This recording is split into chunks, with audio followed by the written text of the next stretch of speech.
പരിശുദ്ധ പ്രത്യക്ഷപ്പെട്ട ഈ അൾത്താരിൽ കയറുന്ന സാക്ഷ്യം പറയാൻ എന്നെ അനുവദിച്ച സർവശക്തനായ ദൈവത്തിനും പരിശുദ്ധ അമ്മയ്ക്ക് ഞാൻ ഒത്തിരി നന്ദി പറയുന്നു. എൻ്റെ പേര് ആശിഷ് എബ്രാഹാം. ഞാൻ കോട്ടയം കട്ടച്ചിറ എന്ന സ്ഥലത്ത് നിന്നാണ് വരുന്നത്. ഞാൻ ആദ്യമായി കൃപാസനത്തിൽ ഉടമ്പടി എടുക്കുന്നത് 2022 ജൂലൈ 7-ാം തീയതിയാണ്. പക്ഷെ അതിനു മുമ്പ് ഞാൻ കൃപാസനത്തെക്കുറിച്ച് കേട്ടിട്ടുണ്ട്.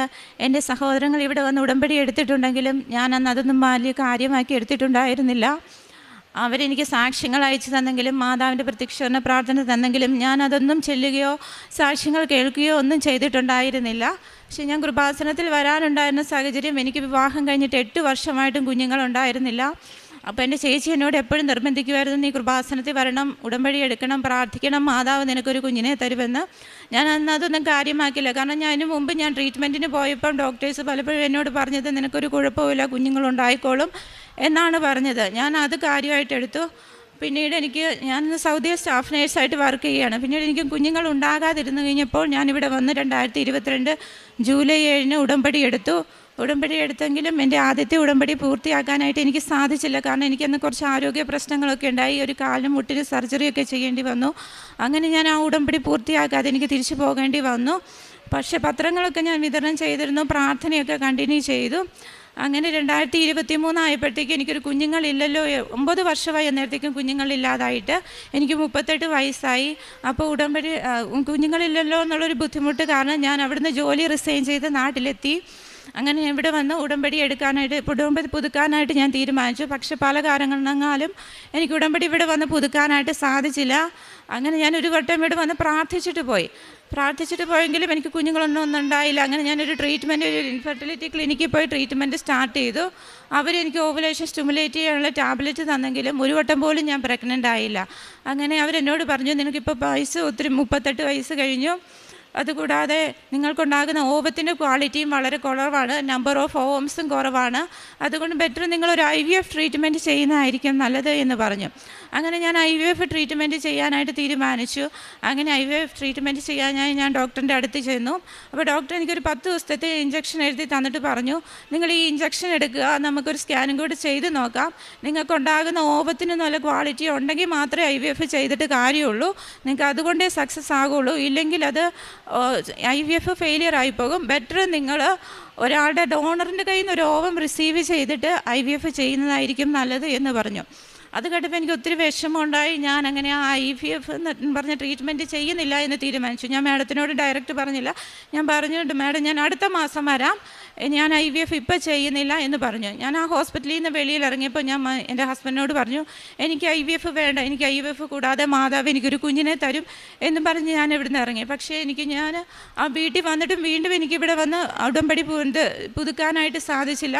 അങ്ങനെ ഞാനൊരു ഹോമിയോ ട്രീറ്റ്മെൻറ്റ് സ്റ്റാർട്ട് ചെയ്തു. ഹോമിയോ ട്രീറ്റ്മെൻറ്റ് ആയപ്പോഴും അവരെന്നോട് പറഞ്ഞു, PCOS ആണ്, നിനക്ക് PCOSന് ട്രീറ്റ്മെൻറ്റ് എടുക്കാമെന്ന് പറഞ്ഞു. അങ്ങനെ ഞങ്ങൾ PCOSന് ട്രീറ്റ്മെൻറ്റ് സ്റ്റാർട്ട് ചെയ്തു. പക്ഷേ ഒറ്റമൂലി 2-3 വട്ടം എനിക്ക് തന്നു. അന്നേരം ഒന്നും എനിക്ക് ഒരു വട്ടം പോലും ഞാൻ പ്രഗ്നൻ്റ് ആയില്ല. അപ്പോൾ എൻ്റെ മനസ്സിൽ മാതാവിനോട് ഉടമ്പടി എത്തിയാൽ എനിക്കൊരു കുഞ്ഞിനെ കിട്ടുമെന്നുള്ളൊരു വിശ്വാസം ഉറച്ചു വന്നു. ഞാൻ പലവട്ടം ഹസ്ബൻഡിനോട് പറഞ്ഞു, നമുക്ക് കൃപാസനത്തിൽ പോകാം, ഉടമ്പടി പുതുക്കാം, മാതാവ് എനിക്കൊരു കുഞ്ഞിനെ തരുമെന്ന്.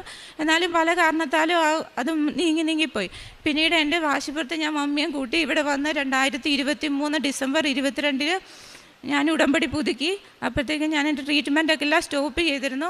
ഉടമ്പടി പുതുക്കിയ ശേഷം ഞാൻ അന്ന് മുതൽ മാതാവിൻ്റെ തൈലം അടിവയറ്റിൽ കുരിശ് വരച്ച് പ്രാർത്ഥിക്കുമായിരുന്നു. എൻ്റെ ഹസ്ബൻഡിന് പ്രാർത്ഥിക്കാൻ ഇച്ചിരി ഒരു ബുദ്ധിമുട്ടുണ്ടെങ്കിലും ഞാൻ എന്നും വൈകുന്നേരം ഹസ്ബൻഡിനെ വിളിച്ച് എൻ്റെ കൂടെ ഇരുത്തി ഞാൻ മാതാവിൻ്റെ പ്രത്യക്ഷീകരണ പ്രാർത്ഥന ചെല്ലിക്കുമായിരുന്നു. അങ്ങനെ അതുകൂടാതെ ഞാൻ പത്രം പലയിടത്തും വിതരണം നടത്തി. ഓട്ടോ സ്റ്റാൻഡുകളിലും എനിക്കറിയാത്ത മനുഷ്യരിലും എന്നെക്കൊണ്ട് അറിയാവുന്നതുപോലെ ഞാൻ മാതാവിനെക്കുറിച്ച് പറഞ്ഞു കൊടുത്തു. അതുകൂടാതെ എനിക്ക് പത്രം തരുന്നവരോട് ഞാൻ അങ്ങോട്ടും മാതാവിനെക്കുറിച്ച് പറഞ്ഞു കൊടുത്തു. എൻ്റെ ഉടമ്പടി എന്നതിനെക്കുറിച്ച് എനിക്ക് കിട്ടിയ അനുഗ്രഹങ്ങളെക്കുറിച്ചൊക്കെ ഞാൻ മാതാവിനെക്കുറിച്ചൊക്കെ ഞാൻ പറഞ്ഞു കൊടുക്കുമായിരുന്നു. അത് കഴിഞ്ഞ് ആദ്യത്തെ 2 മാസവും ഞാൻ പ്രഗ്നൻ്റ് ആയില്ല. അത് 3-ാം മാസം ആയപ്പോഴത്തേക്ക് എൻ്റെ ഹസ്ബൻഡ് അന്നേരം ഒരു ചെറിയ ബിസിനസ് ചെയ്യുകയായിരുന്നു. ആ ബിസിനസ് അന്നേരത്തേക്കും നഷ്ടത്തിലായി, കടങ്ങൾ ഒത്തിരിയായി. അപ്പോൾ എന്നോട് പറഞ്ഞു, നീ ഇവിടെ നിൽക്കാൻ പറ്റില്ല, ജോലിക്ക് പോകണം എന്ന് പറഞ്ഞു. അങ്ങനെ ജോലിക്ക് പോകാൻ ഞാൻ തയ്യാറെടുത്ത് എൻ്റെ ബയോഡേറ്റയൊക്കെ അപ്ഡേറ്റ് ചെയ്ത് ഞാൻ ഇൻ്റർവ്യൂവിന് ഏജൻസിക്ക് കൊടുത്തു. എനിക്ക് ഇൻ്റർവ്യൂവിന് ഡേറ്റ് കിട്ടി. ഏപ്രിൽ മാസം പകുതി ആയപ്പോഴത്തേക്ക് എനിക്ക് ഡേറ്റ് കിട്ടി. അത് കഴിഞ്ഞ് ഞാൻ മാതാവിനോട് പ്രത്യേകം ഈശോയോട് ഞാൻ പ്രാർത്ഥിച്ചുകൊണ്ടിരുന്നു, മാതാവേ എനിക്കൊരു കുഞ്ഞിനെ തരണം, കാരണം ഈ ഒരു മാസം കൂടെ ഉള്ളൂ, അടുത്ത മാസം എനിക്ക് ഇൻ്റർവ്യൂ ആണ്, ഇത് കഴിഞ്ഞ് ഞാൻ പോയി കഴിഞ്ഞാൽ എൻ്റെ ഹസ്ബൻഡിനെ എനിക്ക് കൂടെ കൊണ്ടുപോകാൻ പറ്റില്ല, എനിക്കൊരു കുഞ്ഞുണ്ടാകുമെന്ന് എനിക്കറിയില്ല. കാരണം എന്നോട് ഡോക്ടർ നേരിട്ട് പറഞ്ഞു നിങ്ങൾക്ക് സാധാരണമായിട്ടൊരു കുഞ്ഞുണ്ടാകില്ല, അതുകൂടാതെ നിങ്ങൾക്ക് IVF ചെയ്താലും സക്സസ് ആവില്ല എന്നാണ് എന്നോട് പറഞ്ഞത്. ഒരു ഡോണറിൻ്റെ ഓവം ഇല്ലാതെ നിങ്ങൾക്ക് IVF ചെയ്തിട്ടും കാര്യമില്ല എന്ന് അവരെന്നോട് പറഞ്ഞതാണ്. അതുകൊണ്ട് എനിക്ക് മാനുഷികമായി എനിക്ക് ഒരു കുഞ്ഞുണ്ടാകാൻ ഒരു സാധ്യതയില്ല. അതുകൂടാതെ ഞാൻ ഒരു വട്ടം IUI ചെയ്തതാണ്. അന്ന് ഞാൻ മാതാവിൻ്റെ കാശ് പിടിച്ചുകൊണ്ടാണ് IUI ചെയ്തത്. അപ്പോഴൊക്കെ എൻ്റെ വിചാരം മാതാവ് കാശ് ഉണ്ടെങ്കിൽ എൻ്റെ IUI സക്സസ് ആകുമെന്ന്. പക്ഷെ ഞാൻ അന്നൊക്കെ മാനുഷികമായാണ് ചിന്തിച്ചുകൊണ്ടിരുന്നത്. പക്ഷേ ദൈവം എനിക്ക് ദൈവികമായിട്ടൊരു കുഞ്ഞിനെ തരാനാണ് ഉദ്ദേശിച്ചിരുന്നത്, ഞാനന്ന് മനസ്സിലാക്കിയിരുന്നില്ല. അങ്ങനെ അതും എനിക്ക് ഡ്രോപ്പായി. ഞാൻ പിന്നെ എന്നും മാതാവിൻ്റെ തൈലം വയറ്റിൽ തൂത്ത് പ്രാർത്ഥിച്ചുകൊണ്ടിരുന്നു. അങ്ങനെ എൻ്റെ ഇൻ്റർവ്യൂവിൻ്റെ ഒരാഴ്ച മുമ്പ്, ഈസ്റ്റർ കഴിഞ്ഞ ഒരാഴ്ചയ്ക്ക് ശേഷം മാതാവിനും ഈശോയും കൂടെ എനിക്ക് ഉദരത്തിലൊരു കുഞ്ഞിനെ തന്ന് എന്നെ അനുഗ്രഹിച്ചു. അത് കഴിഞ്ഞ് പ്രഗ്നൻസിയുടെ ആദ്യത്തെ 3 മാസങ്ങളിൽ എനിക്ക് വലിയ കുഴപ്പങ്ങളൊന്നും ഉണ്ടായിരുന്നില്ല. 4-ാം മാസമായപ്പോഴത്തേക്ക് എനിക്ക് വയറുവേദന ആരംഭിച്ചു. വയറുവേദനയായിട്ട് ഞാൻ പലവട്ടം ഹോസ്പിറ്റലിൽ ചെന്നെങ്കിൽ അവരെന്നോട് പറഞ്ഞു ഇതൊക്കെ ഗ്യാസിൻ്റെ ബുദ്ധിമുട്ടാണ്, കുഴപ്പമില്ല എന്ന് പറഞ്ഞ് എന്നെ തിരിച്ചു വിട്ടു. പിന്നീട് എനിക്ക് വേദന കൂടുതലായി. ഞാൻ അവിടെ ചെന്നപ്പോഴത്തേന് അവരെന്നോട് പറഞ്ഞു ഒരു ഗ്യാസ്ട്രോ സർജനെ കാണും, ഈ വയറുവേദന എന്തുകൊണ്ടാണ് വരുന്നതെന്ന് അറിയില്ല എന്ന് പറഞ്ഞു. അങ്ങനെ സ്കാൻ ചെയ്ത് നോക്കിയപ്പോൾ എനിക്ക് ഗോൾ ബ്ലാഡർ സ്റ്റോൺ ആണെന്ന് പറഞ്ഞു. അങ്ങനെ പിന്നീട് ഓരോ ആഴ്ചയും ഞാൻ ഈ ഗോൾ ബ്ലാഡർ സ്റ്റോൺ കാരണം വേദന കാരണം ഞാൻ അഡ്മിറ്റ് ആകാൻ തുടങ്ങി. 26-ാമത്തെ ആഴ്ചയായപ്പോഴത്തേക്ക് അവരെന്നോട് പറഞ്ഞു നിങ്ങളുടെ SGOT SGPT ഭയങ്കര ഹൈ ആണ്, പാൻക്രിയാറ്റൈറ്റിസ് ആണ്, അതുകൊണ്ട് പെട്ടെന്ന് തന്നെ സർജറി ചെയ്യേണ്ടി വരും, കുഞ്ഞിനെയും വെളിയിലെടുക്കണം, 6-ാം മാസത്തിൽ ഗോൾ ബ്ലാഡറും എടുത്ത് കളയേണ്ടി വരുമെന്ന് പറഞ്ഞു. അത് കേട്ട് എനിക്ക് ഒത്തിരി ബുദ്ധിമുട്ടുണ്ടായി. കാരണം ഹസ്ബൻഡ് അന്നേരത്തേക്കും ജോലി കെട്ടി വെളിയിൽ പോയിരുന്നു, എൻ്റെ മമ്മി മാത്രമേ കൂടുതലുള്ളൂ. ഈ 6-ാം മാസത്തിൽ കുഞ്ഞിനെ സർജറി ചെയ്തെടുത്ത് ഇങ്ങനെ കുഞ്ഞിനെ വളർത്തും, ആന്തരികാവയവങ്ങളൊന്നും വളർച്ച എത്തിയിട്ടില്ലാത്ത കുഞ്ഞിനെ എങ്ങനെ വളർത്തുമെന്നോർത്ത് ഞാൻ ഒത്തിരി വിഷമിച്ചു. അന്ന് ഡിസ്ചാർജായി ഞാൻ വീട്ടിൽ വന്ന് ആദ്യം ചെയ്തത് ലൈറ്റ് ക്യാൻഡിൽ പ്രെയർ റിക്വസ്റ്റ് ഇട്ട് പ്രാർത്ഥിക്കുകയാണ് ചെയ്തത്. ഞാൻ എന്ന് ലൈറ്റ് ക്യാൻഡിൽ പ്രെയർ റിക്വസ്റ്റ് ഇട്ട് മാതാവിനോട് പ്രാർത്ഥിച്ചോ അന്ന് മുതൽ എനിക്ക് പിന്നീട് ആ വേദന ഉണ്ടായിട്ടില്ല. 36-ാമത്തെ ആഴ്ചയിലാണ് എനിക്ക് ഡെലിവറി ആയത്. അവരെന്നോട് പറഞ്ഞു 36-ാമത്തെ ആഴ്ച ഇനി കണ്ടിന്യൂ ചെയ്യാൻ പറ്റില്ല, കാരണം സ്റ്റോൺ ഇറങ്ങി വന്നിട്ടുണ്ടെങ്കിൽ ബുദ്ധിമുട്ടുണ്ടാകുമെന്ന് പറഞ്ഞു. അങ്ങനെ 36-ാമത്തെ ആഴ്ചയിൽ മാതാവ് എനിക്ക് ആരോഗ്യമുള്ളൊരു പെൺകുഞ്ഞിനെ തന്ന് അനുഗ്രഹിച്ചു. അവളുടെ പേരാണ് നോറ മറിയം പ്രിൻസ്.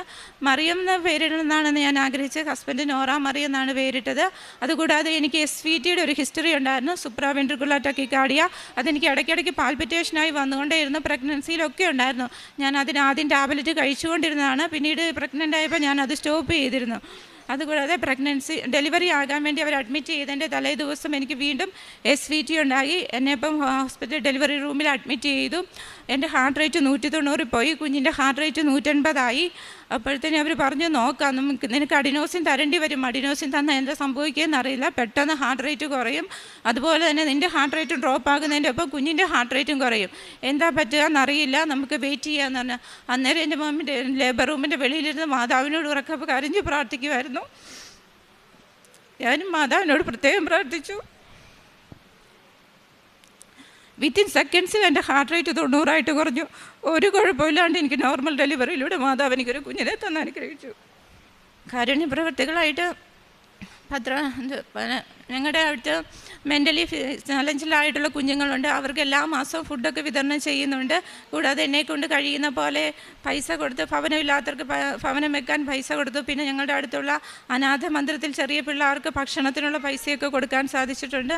പിന്നെ പ്രേക്ഷിത പ്രവർത്തനങ്ങളായിട്ട് പത്രം വിതരണം ചെയ്യാൻ സാധിച്ചു. എനിക്കറിയാൻ മേലാത്ത ആളുകളിലേക്ക് ആദ്യമൊക്കെ എനിക്ക് ഭയങ്കര മടിയായിരുന്നു പത്രം വിതരണം ചെയ്യാൻ. പക്ഷേ പിന്നീട് ഞാൻ പത്രങ്ങളൊക്കെ വിതരണം ചെയ്യാൻ എൻ്റെ മനസ്സോടുകൂടി ഞാൻ പത്രം വിതരണം ചെയ്യാൻ സാധിച്ചു. മാതാവിനെക്കുറിച്ച് എനിക്കറിയാവുന്ന പോലെ ഞാൻ എല്ലാവരോടും പറഞ്ഞു കൊടുക്കുന്നുണ്ട്. ഇപ്പോൾ എനിക്ക് പത്രം തരുന്നവരോടും ഞാൻ എൻ്റെ അത്ഭുതങ്ങളെപ്പറ്റി എനിക്ക് മാതാവ് തന്ന അനുഗ്രഹങ്ങളെപ്പറ്റി ഞാൻ അങ്ങോട്ട് പറഞ്ഞു കൊടുക്കുന്നുണ്ട്. പിന്നീട് പ്രാർത്ഥനയിൽ എനിക്ക് ഒത്തിരി മുന്നോട്ട് വരാൻ സാധിച്ചു. നേരത്തെ കൊന്ത ചെല്ലാനൊക്കെ എനിക്ക് ഒത്തിരി മടിയായിരുന്നു. ഇന്ന് എല്ലാ ദിവസവും എനിക്ക് 153 മണി ജപം ചെല്ലാൻ സാധിക്കുന്നുണ്ട്. എല്ലാ ദിവസവും ബൈബിൾ വായിക്കാൻ സാധിക്കുന്നുണ്ട്. കുടുംബ പ്രാർത്ഥനകൾ മുടക്കാതെ ചെല്ലാൻ സാധിക്കുന്നുണ്ട്. അതുകൂടാതെ പള്ളിയിൽ പോകാനും സാധിക്കുന്നു. കഴിയുന്ന ദിവസങ്ങളിലെല്ലാം എനിക്ക് പള്ളിയിൽ പോകാൻ സാധിക്കുന്നുണ്ട്. പ്രാർത്ഥനയോടുള്ള ഇഷ്ടം എനിക്ക് ഓരോ ദിവസവും കൂടി വരുന്നുണ്ട്. അതുകൂടാതെ കുഞ്ഞുണ്ടാകാഞ്ഞപ്പോൾ എൻ്റെ മമ്മി എന്നോട് പറഞ്ഞായിരുന്നു ഒരു കുഞ്ഞിനെ അഡോപ്റ്റ് ചെയ്യാം, നമുക്ക് അതായിരിക്കും നല്ലതെന്നൊക്കെ പറഞ്ഞു. അതിൽ നിന്നെല്ലാം മാറി ദൈവം എനിക്ക് ഒരു കുഞ്ഞിനെ ദൈവികമായി എനിക്ക് തന്നതിനെ ഓർത്ത് ഞാൻ വന്ന് പറയുന്നു. അതുകൂടാതെ അച്ഛനെ വന്ന് കാണാമെന്ന് എന്നോട് മമ്മി പറഞ്ഞിരുന്നു. പക്ഷേ എൻ്റെ ആദ്യത്തെ ഉടമ്പടി പൂർത്തിയാകാതെ ഞാൻ എങ്ങനെ അച്ഛനെ വന്ന് കാണുമെന്ന് ഞാൻ അന്നേരം വിഷമിച്ചു. കാരണം എനിക്ക് അച്ഛൻ്റെ മുമ്പിലോ ഈശോയുടെ മുമ്പിലോ നിൽക്കാൻ യോഗ്യതയില്ല. ഞാൻ എന്ത് പറഞ്ഞ് അച്ഛനോട് അനുഗ്രഹം ചോദിക്കും? അതുകൊണ്ട് അച്ഛൻ ഇവിടെ വന്ന് എല്ലാവരുടെയും തലയിൽ കുരിശ് വെച്ച് പ്രാർത്ഥിക്കുമ്പോൾ ഞാൻ ഉടമ്പടി പുതുക്കാൻ വന്നപ്പോൾ ഞാൻ ഈ ചാപ്പലിൻ്റെ അങ്ങേ അറ്റത്ത് നിന്ന് ഞാൻ തല കുനിച്ചെടുത്തും ഞാൻ മാതാവിനോട് പ്രാർത്ഥിച്ചു, മാതാവേ, അച്ഛനെ എല്ലാവരുടെയും തലയിൽ കുരിശ് വെച്ച് പ്രാർത്ഥിക്കുമ്പോൾ അതെൻ്റെ തലയിലും ആയിരിക്കണേ, എന്നെ അനുഗ്രഹിക്കണേ എന്ന് ഞാൻ പ്രത്യേകം പ്രാർത്ഥിച്ചു. അങ്ങനെ മാതാവ് ഒരു കുഴപ്പമില്ലാണ്ട് എനിക്കൊരു കുഞ്ഞിനെ തന്ന് അനുഗ്രഹിച്ചു. പിന്നീട് എൻ്റെ കാശ് രൂപം എനിക്ക് പിന്നീട് സർജറി ചെയ്യേണ്ടി വന്നു, ഗോൾ ബ്ലാഡർ എടുത്ത് കളയേണ്ടി വന്നു. അപ്പോൾ എൻ്റെ ഉടമ്പടി കാശ് രൂപം എനിക്ക് നഷ്ടപ്പെട്ടു പോയി. പിന്നീട് ഞാനിവിടെ വന്ന് ഉടമ്പടി ജനുവരി 8-ാം തീയതി 2026 എനിക്ക് ഉടമ്പടി പുതുക്കാൻ സാധിച്ചു. എല്ലാവിധ അനുഗ്രഹം തന്ന ഈശോയ്ക്കും മാതാവിനും ഞാൻ ഒത്തിരിയധികം നന്ദി പറയുന്നു. സങ്കീർത്തനങ്ങൾ 86, 9, 10 തിരുവചനങ്ങൾ. കർത്താവെ, അവിടുന്ന് സൃഷ്ടിച്ച ജനതകൾ വന്ന് അങ്ങയെ കുമ്പിട്ട് ആരാധിക്കും. അവർ അങ്ങയുടെ നാമത്തെ മഹത്വപ്പെടുത്തും. എന്തെന്നാൽ അങ്ങ് വലിയവനാണ്, വിസ്മയകരമായ കാര്യങ്ങൾ അവിടുന്ന് നിർവഹിക്കുന്നു. അങ്ങ് മാത്രമാണ് ദൈവം. ആഷിഷ് എബ്രഹാം എന്ന ഈ മകളുടെ അതിശക്തമായ മരിയൻ ഇടപെടലിൻ്റെ ജീവിതാനുഭവ സാക്ഷ്യമാണ് നാം കേട്ടത്. മകളുടെ വാക്കുകളിൽ 40 വയസ്സ് വരെ ഒരു കുഞ്ഞില്ലാതെ അവളുടെ ജീവിതം എങ്ങനെ പോയെന്നും ഏതൊക്കെ ചികിത്സകൾ തേടിയെന്നും ഓരോന്നും എങ്ങനെ പരാജയപ്പെടുകയും ഫലമില്ലാതാവുകയും കൂടുതൽ ക്ലേശത്തിലേക്ക് മകളെയും കുടുംബത്തെയും നയിച്ചുവെന്നും മകൾ സാക്ഷ്യപ്പെടുത്തുന്നുണ്ട്. അമ്മ മാതാവിൻ്റെ തിരുനടയിൽ ഉടമ്പടി എടുത്ത ശേഷവും പല വഴികളിൽ മകളെ ചികിത്സ തേടി പോകുന്നുണ്ട്. അതും വീണ്ടും വീണ്ടും പരാജയത്തിലേക്ക് മാത്രം ചെന്നെത്തി. ഇനി തൻ്റെ ഓവം കൊണ്ട് തൻ്റെ രക്തത്തിൽ പിറന്നൊരു കുഞ്ഞിനെ തനിക്ക് ലഭിക്കില്ല എന്ന് ഡോക്ടർമാർ വിധിയെഴുതി കഴിയുമ്പോഴാണ് മകൾ ശരിക്കും മാതാവിലേക്ക് പൂർണ്ണമായി തന്നെ ഏൽപ്പിച്ചു കൊടുക്കുന്നത്. സാധ്യതകളെല്ലാം തീർന്നു. ഇനി മുന്നോട്ട് ജീവിതത്തിന് ഒരു അഡോപ്ഷൻ മാത്രം വഴിയുള്ളൂ, അല്ലെങ്കിൽ മറ്റാരുടെയെങ്കിലും ഓവം സ്വീകരിച്ചുകൊണ്ടുള്ളൊരു കുഞ്ഞിനെ മാത്രമേ തനിക്ക് വളർത്തുവാൻ യോഗമുള്ളൂ എന്നൊക്കെ മനസ്സിലിങ്ങനെ പല കാര്യങ്ങൾ ചിന്തകളായി ഓടിക്കൂടുമ്പോഴാണ് മകൾ അവസാനം അതിനോടൊക്കെ താല്പര്യമില്ലാത്തത് കൊണ്ട് തന്നെ പൂർണ്ണമായി ഉടമ്പടിയിലേക്ക് തന്നെ ചേർത്ത് പിടിക്കുവാൻ തയ്യാറാവുന്നത്. ഉടമ്പടി എടുത്തിട്ട് പലപ്പോഴും നമുക്കുള്ളൊരു പ്രവണതയാണ് ഉടമ്പടിയുടെ പ്രാർത്ഥനയും ജീവിതവും നയിക്കുമെങ്കിലും ഭൗതികമായ മറ്റ് കാര്യങ്ങൾ കൂടി പരീക്ഷിച്ചു കൊണ്ടിരിക്കും. ഒന്നുകിൽ അതുവഴി ലഭിക്കും, ഇല്ലെങ്കിൽ ഉടമ്പടി വഴി ലഭിക്കുമെന്ന് രണ്ടും മിക്സ് ചെയ്ത് പോകുന്ന ഒരു രീതി പൊതുവെ നമ്മളിലുണ്ട്. ഉടമ്പടി കറയറ്റ വിശ്വസ്തതയുടെ ദൈവിക ഇടപെടലിൻ്റെ പദ്ധതിയാണ്.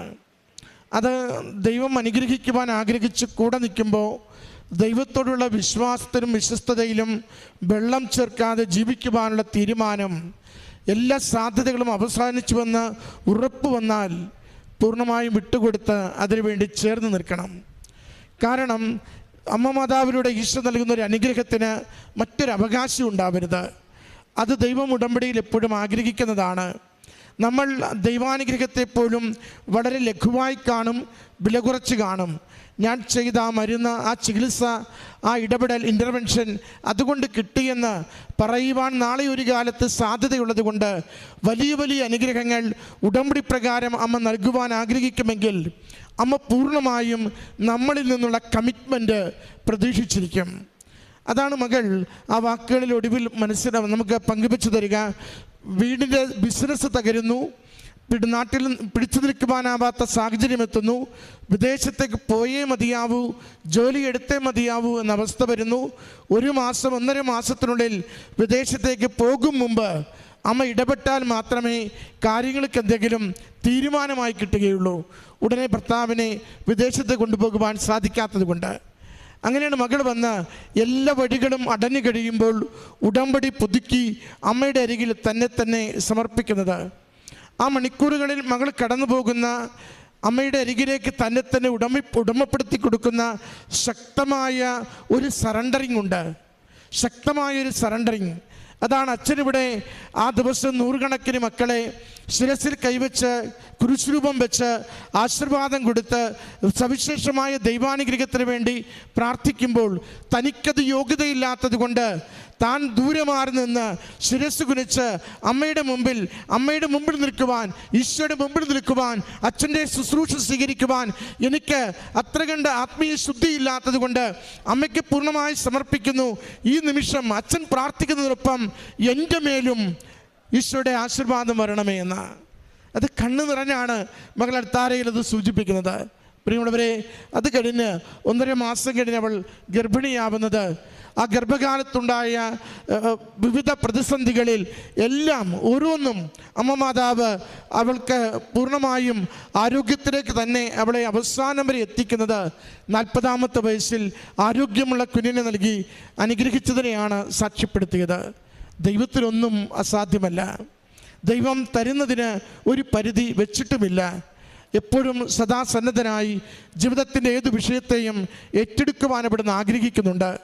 നമുക്ക് എത്രത്തോളം ഈശോയുടെ അരികിൽ, അമ്മ മാതാവിൻ്റെ അരികിൽ പൂർണ്ണമായി നമ്മളെ സമർപ്പിക്കുവാൻ, ഉടമ്പടിയിൽ വിശ്വസിക്കുവാൻ, ഉടമ്പടി വിശ്വസ്തയോടെ ജീവിക്കുവാൻ സാധിക്കുന്നുണ്ട്. കുറവുകളുണ്ടെങ്കിൽ നമുക്ക് തിരുത്താം. കരുതലോടെ അനുഗ്രഹിക്കുന്നവൻ കൂടെ നിന്ന് നമ്മളെ സഹായിക്കും. ഈ കുടുംബത്തിനും ഈ ദമ്പതികൾക്കും അമ്മ മാതാവും ഈശോയും നൽകിയ ഈ വലിയ അനുഗ്രഹത്തിന് നല്ല കരഘോഷത്തോടുകൂടി നമുക്ക് നന്ദി പറഞ്ഞ് ദൈവസന്നിധിയിൽ ഈ സാക്ഷ്യം സമർപ്പിക്കാം. അത്യപൂർവ ദൈവാനുഭവങ്ങൾ ഇനി നിങ്ങൾ